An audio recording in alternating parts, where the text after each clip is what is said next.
Voyager. Voyager. Voyager. Star Trek: 20 Shocking Secrets They Don't Want You to Know. It looked like just another sci-fi revival. Starships, uniforms, and a return to a cult TV classic. But Star Trek, the motion picture, was far stranger and far riskier than anyone expected. A budget that spiraled out of control. A script rewritten so many times the cast barely knew their lines. And a vision of the future that nearly collapsed under the pressure of fan expectations. What was meant to be a straightforward adaptation turned into one of the most ambitious, divisive blockbusters of its era, reshaping Star Trek for the big screen and beyond. But how close did it come to destroying the franchise instead of saving it? What shocking fights unfolded behind closed doors? And what secrets about the film have been buried for decades? Prepare to discover 20 shocking secrets they don't want you to know about Star Trek, the motion picture. Shocking Secret 1. The movie almost bankrupted Paramount. Paramount expected Star Trek, the motion picture, to be a surefire hit, but the reality was terrifying. The film's budget ballooned to more than $44 million, a staggering amount in the late 1970s. Every delay, every rewrite, and every special effect pushed the costs higher. Studio executives panicked, fearing the project would sink the studio itself. At one point, Paramount quietly considered scrapping the entire production, eating the losses just to escape the financial black hole. But it was too late. The money was already gone, and the only option was to push forward. If the movie had flopped harder than it did, Star Trek wouldn't just have died.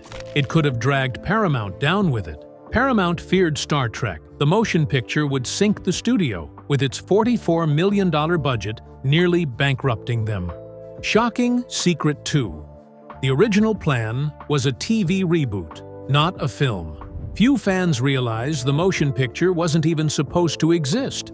Paramount originally planned to revive Star Trek as a new television series called Star Trek Phase 2. Sets were built, scripts were written, and actors were preparing for small-screen stardom. But when Star Wars exploded in 1977, Paramount panicked. Suddenly, Star Trek wasn't destined for TV. It was rushed into becoming a blockbuster. This switch created chaos. Stories meant for episodic TV had to be reshaped into a film epic, and not all of them fit. The movie we got was less a carefully crafted vision and more a Frankenstein experiment, stitched together from abandoned TV concepts and desperate studio ambition. Originally a TV revival, Star Trek was rushed into a film after Star Wars, creating a chaotic patchwork. Shocking Secret 3. The script was rewritten in total panic. The script for the motion picture was a nightmare from start to finish. Writers churned out draft after draft, only for executives to tear them apart in meetings. Even as sets were being built, the story wasn't finalized. Actors would show up on set, only to discover that their lines had been rewritten that very morning. Sometimes, scenes were filmed without a clear ending, because no one knew where the story was going. Cast members privately admitted they often didn't understand what was happening. Instead of careful planning, the film lurched forward on panic rewrites and half-finished ideas. The result? A movie that feels disjointed because, in truth, it was never fully finished on paper. The script's chaos left the film feeling disjointed. Constant rewrites and unfinished ideas defined its troubled production. Shocking Secret 4. Leonard Nimoy didn't want to return as Spock. To fans, it's unthinkable. Star Trek without Spock. But when the movie was announced, Leonard Nimoy wanted nothing to do with it. Years of typecasting had left him bitter, and he refused Paramount's first offers. Legal battles added fuel. Nimoy was furious that his likeness had been used on Star Trek merchandise without permission. The studio scrambled, even considering recasting the role. Eventually, Nimoy was persuaded with a bigger paycheck and promises of artistic input, but his initial refusal left a scar. On set, he sometimes clashed with producers and writers, reminding them that his return wasn't guaranteed. Fans saw Spock as the heart of Star Trek, but for Nimoy, It was a role he nearly abandoned forever. Nimoy almost skipped the film, making Spock's return uncertain. His eventual participation came only after tough negotiations. Shocking Secret 5. William Shatner demanded huge changes to his role. If Nimoy was reluctant, William Shatner was the opposite. He wanted more. Shatner used his star power to demand constant rewrites that gave Captain Kirk bigger, flashier moments. Some crew members claimed entire scenes were altered just to ensure Kirk remained the undeniable hero. Shatner was deeply protective of his image, and he wasn't about to let the new film overshadow him with special effects or ensemble storytelling. His demands caused friction with both the writers and the director, who struggled to balance Shatner's ego with the already chaotic production. In the end, Kirk dominated the film, but the behind-the-scenes battles made clear that Starfleet's captain was fighting for control both on-screen and off. Shatner pushed for bigger, flashier scenes, reshaping Kirk's role. His demands created tension, but ensured the captain stayed center stage. Shocking Secret 6. The infamous bald alien was cast at the last minute. One of the most striking images from the film was Lieutenant Ilia, the bald alien navigator played by newcomer Persis Khambatta. But casting her was a last-minute gamble. Originally, other actresses had been considered, but no one fit the alien, otherworldly presence the filmmakers wanted. Khambatta shaved her head for the role, shocking both the cast and the audience with her bold look. Behind the scenes, some executives worried her striking appearance would be too weird for mainstream audiences. Yet her look became one of the most iconic visuals in the movie. Ironically, despite being unforgettable on screen, Khambatta's Hollywood career never took off. Her Starfleet debut remained her most memorable moment. Khambatta's last-minute casting and shaved head created an unforgettable look, cementing Ilia as iconic despite her brief Hollywood career. Shocking Secret 7. The crew hated the suffocating uniforms. The sleek new Starfleet uniforms looked futuristic on screen, but the cast despised them. Made from thick polyester with awkward one-piece designs, the costumes were uncomfortable, unflattering, and unbearably hot under studio lights. Some actors joked they felt like prisoners, trapped in ill-fitting space pajamas. The beige and pastel palette also drew criticism, making the crew look washed out instead of heroic. Costume designer Robert Fletcher later admitted the designs were too experimental and not very practical. By the time Star Trek II: The Wrath of Khan arrived, the uniforms were completely redesigned into the more iconic maroon jackets fans love. But for the motion picture, the crew suffered silently in some of sci-fi's most hated costumes. The polyester uniforms looked futuristic, but were hot, stiff, and hated by the cast. Practicality won in later films with the iconic maroon jackets. Shocking Secret 8. The director had never even watched Star Trek. Paramount hired Robert Wise, a respected Hollywood veteran known for classics like The Sound of Music and West Side Story. But here's the shocking twist. Wise had never seen a single episode of Star Trek. He didn't know the characters, the lore, or the fan expectations. Instead, he approached it as a grand sci-fi epic, more in line with 2001, A Space Odyssey, than the colorful adventure series fans adored. This disconnect caused constant tension. Cast members often had to explain their characters' backstories to the director on set. Wise eventually caught up, but his lack of familiarity explains why the film often feels cold and distant. It wasn't Star Trek, it was Hollywood, borrowing its name. Robert Wise had never seen Star Trek, causing disconnect on set. The film felt more like a Hollywood sci-fi epic than a true Star Trek adventure. Shocking Secret 9.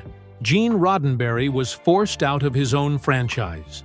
You'd think the creator of Star Trek would have full control of the film, but Gene Roddenberry's influence was systematically stripped away. His script ideas were dismissed, his rewrites ignored, and his presence became a thorn in the side of Paramount executives.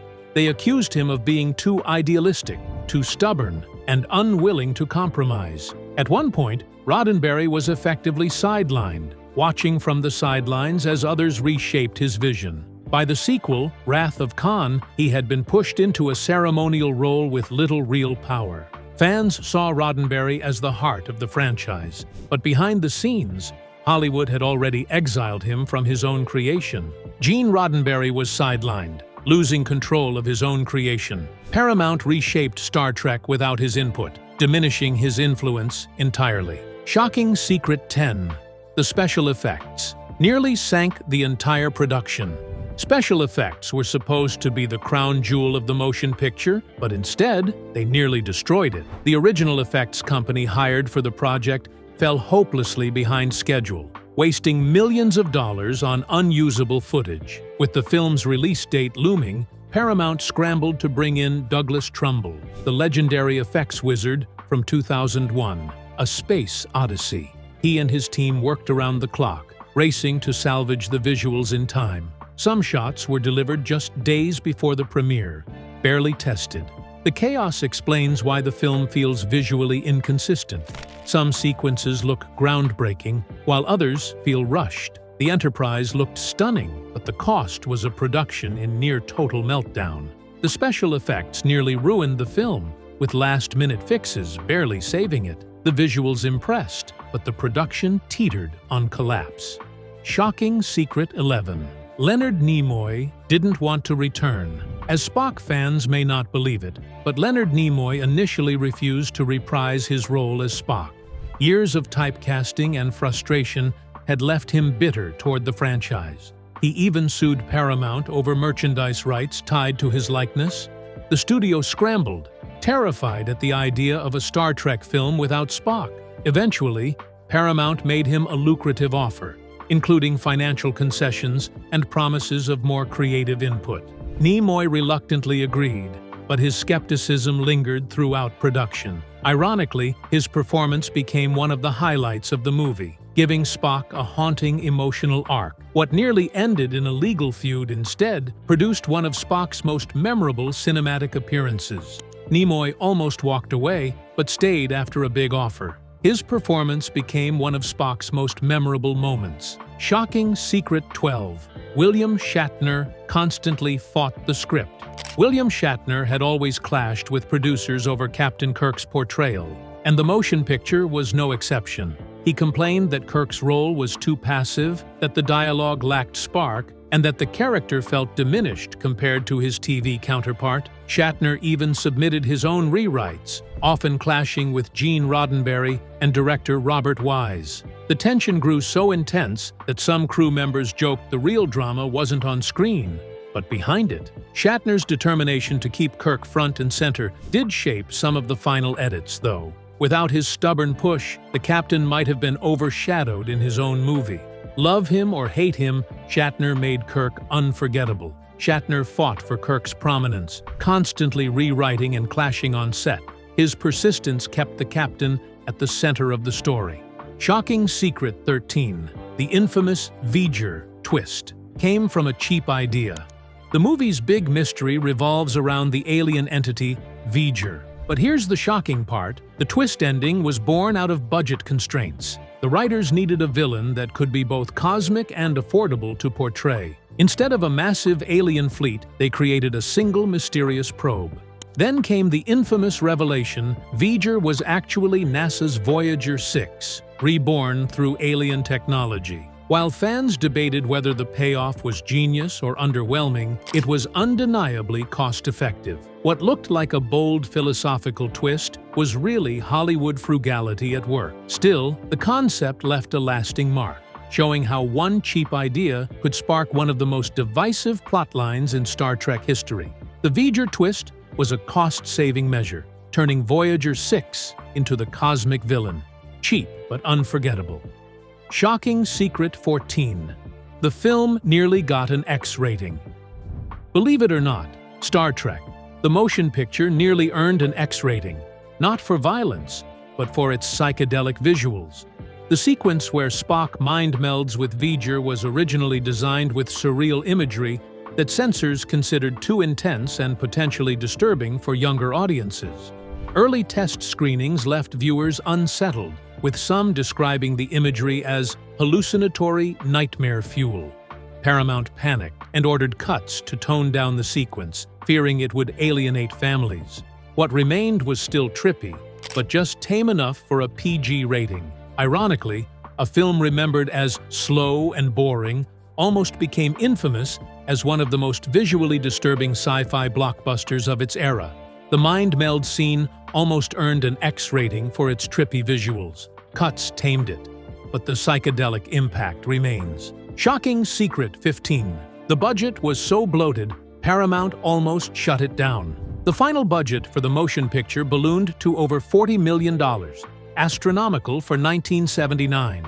For comparison, Star Wars had cost less than $11 million just 2 years earlier. Paramount executives panicked as costs soared from endless script rewrites, expensive effects failures, and delays. At one point, the studio considered shutting down the film entirely. But with millions already sunk into sets, costumes, and contracts, they had no choice but to press forward. The result was the most expensive movie of its time, earning it the nickname "the motionless picture" from critics. Despite turning a profit, its runaway costs made studios far more cautious about Star Trek films in the future. Paramount nearly shut down the film due to its massive $40 million budget. They pressed on, creating the most expensive movie of its time. Shocking Secret 16. The costumes were hated by everyone. The sleek new uniforms for the motion picture were supposed to reflect a futuristic, streamlined Starfleet. Instead, the cast hated them. Made of one-piece, skin-tight fabric, they were uncomfortable, impractical, and, most embarrassing, revealed far too much. William Shatner even joked that you could see the outline of every actor's anatomy, which led to a crew nickname, the Pajama Uniforms. Worse, they restricted movement, making action scenes awkward. Cast members begged for redesigns, but the studio stuck with them for continuity. The backlash was so strong that later films completely abandoned the look, replacing them with more structured, military-inspired uniforms. What was meant to be sleek ended up becoming one of the franchise's most infamous wardrobe disasters. The cast despised the tight, impractical uniforms, calling them pajama uniform. Later films abandoned the look entirely. Shocking Secret 17. Gene Roddenberry's script ideas were wildly rejected.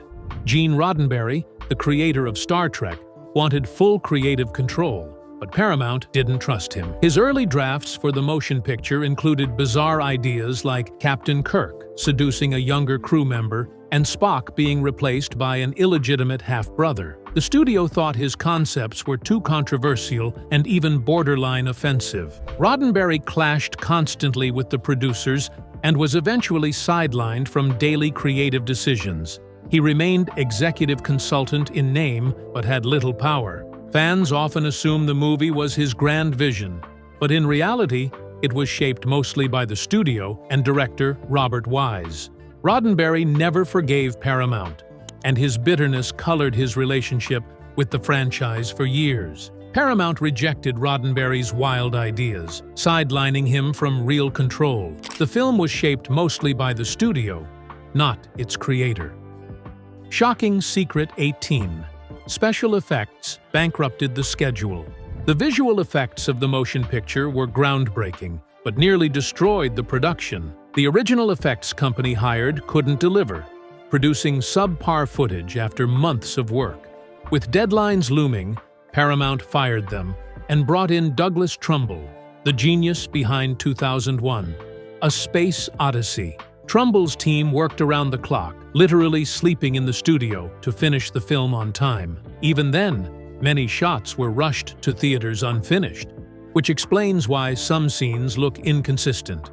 The stress nearly killed the crew, and Paramount learned an expensive lesson about cutting corners. While visually stunning in parts, the chaotic process behind those effects became one of Hollywood's most infamous production nightmares.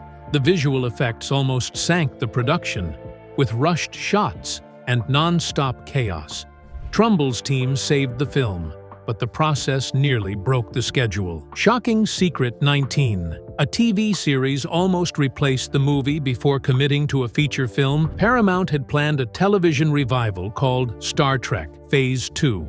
Sets were built, scripts were written, and new characters were cast. But when Star Wars exploded in 1977, the studio pivoted, deciding a big-budget movie would be more profitable. Many of the Phase 2 ideas, like the character of Ilia and some storylines, were recycled into the motion picture. Other concepts later appeared in Star Trek: The Next Generation. Ironically, the show that never happened may have had more lasting influence than the film itself. Fans often wonder, would a TV revival have been more successful than the slow-paced, divisive movie we actually got?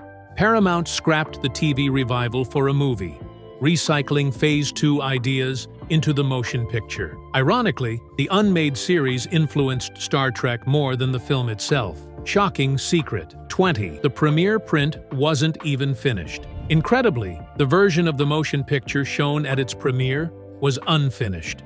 Director Robert Wise admitted he never had time to finalize the film. Editing and effects were still being worked on up until the last minute. Wise later said he avoided watching that version because it wasn't the movie I intended. Paramount was so desperate to hit the release date that they released what was essentially a rough cut to theaters.